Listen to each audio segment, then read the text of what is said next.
katika bahari kuu ya Zanzibar. Usalama kwanza ndilo lengo letu daima.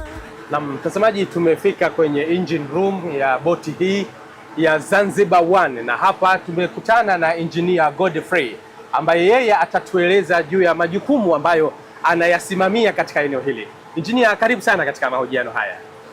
Asante sana. Kwa majina naitwa Godfrey Kanje, ni mhandisi mkuu wa chombo hichi Zanzibar One.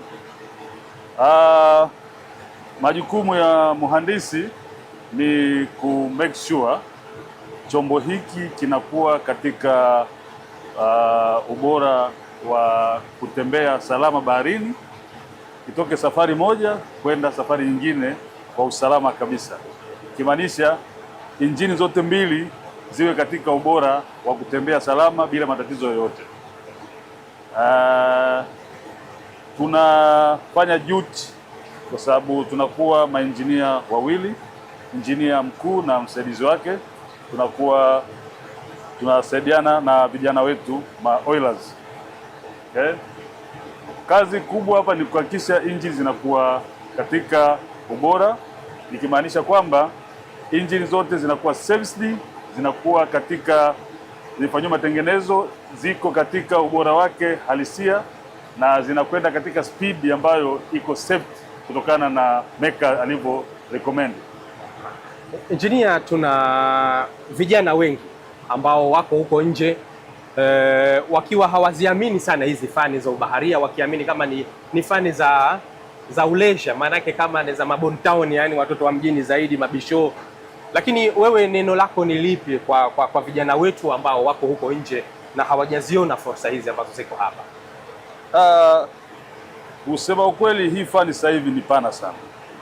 Kwanza kabisa, unajua mfano sisi marine engineer, hii naweza ngesema ni hot cake job bwana, kwa sababu ukiacha tu kufanya kazi baharini, vile vile kuna mitambo mikubwa tu iko nchi kavu ambayo inaendeshwa kwa staili hii.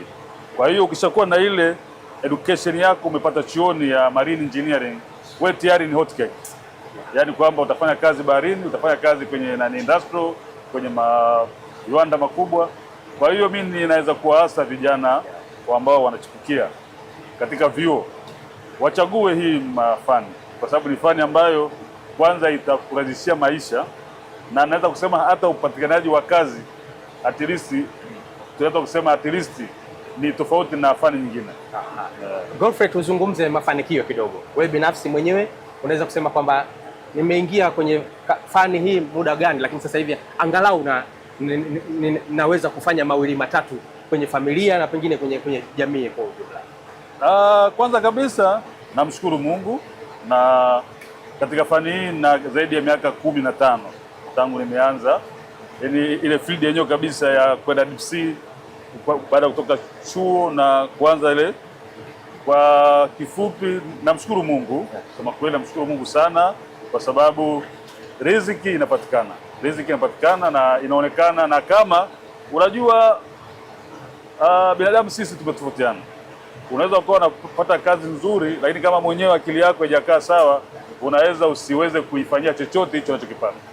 Lakini kama kweli umetulia na unajua unachokifanya, unaweza kufanya mambo makubwa na hata familia yako ikakushangaa. Ni fani ambayo ukitulia unafanya mambo makubwa na mambo tena kwa wakati, kwa sababu naweza kusema kwamba mishahara ya marini ipo juu, sio hapa nyumbani, hata nje napo ndio juu zaidi. Kwa hiyo ni wewe tu mwenyewe kujipanga na kujitoa, kwa sababu hii kazi vile vile inatakiwa ujitoe na uipende. Usimtu tu asikusukume au kama kuona yule brother fulani anakaa pale ana nyumba nzuri anafanya kazi baharini na mimi niende, ila wewe mwenyewe moyoni haipo, itakusumbua, kwa sababu hii kazi kweli kidogo kuna changamoto. Kuna hiyo tunasema home sickness, unakuwa mbali na nyumbani, hauna mtu unayemjua, umekwenda kwenye chombo, let's say wewe ni Mtanzania peke yako, uko na mataifa mengine, haujaweza kukopi na mazingira. Kwa kama sio mtu kweli wa marini, itakushinda na utakimbia, utarudi nyumbani, alafu utaona ile kazi ni mbaya. Kumbe sio kazi mbaya, ni wewe mwenyewe hukuipenda toka moyoni. Kwa hiyo cha kwanza ipende. ipende na ithamini, utaenjoy sana hii kazi. Asante sana. Tumalizie mazungumzo yetu Engineer Godfrey Kanje, na zaidi tunakwenda kwenye maadhimisho ya siku ya mabaharia duniani. Ni siku yenu hii. Mwaka jana tuliifanyia hapa Zanzibar, mara hii tunaelekea mwisho wa reli Kigoma.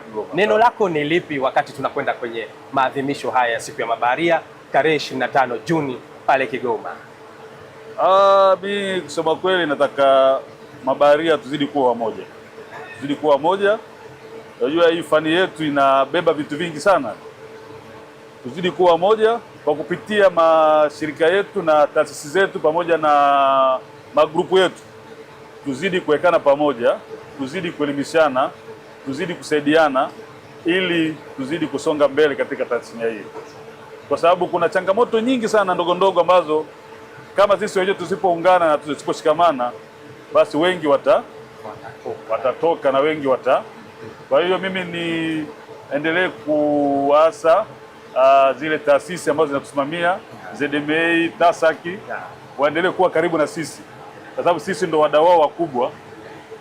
Waendelee kutukaribia, waendelee kuwa karibu na sisi, kujua changamoto zetu, kwa sababu tupo katika kampuni nyingine unakuta zina changamoto na hizi, kwa kama taasisi zile za kwetu zisipokuwa karibu na sisi, ukuta mabaharia wanakosa wa kukimbilia. Kwa mimi nizidi kuwaomba, hii siku ni kubwa sana kwetu, tuzidi kuweka pamoja na tuendelee kuwa kitu kimoja.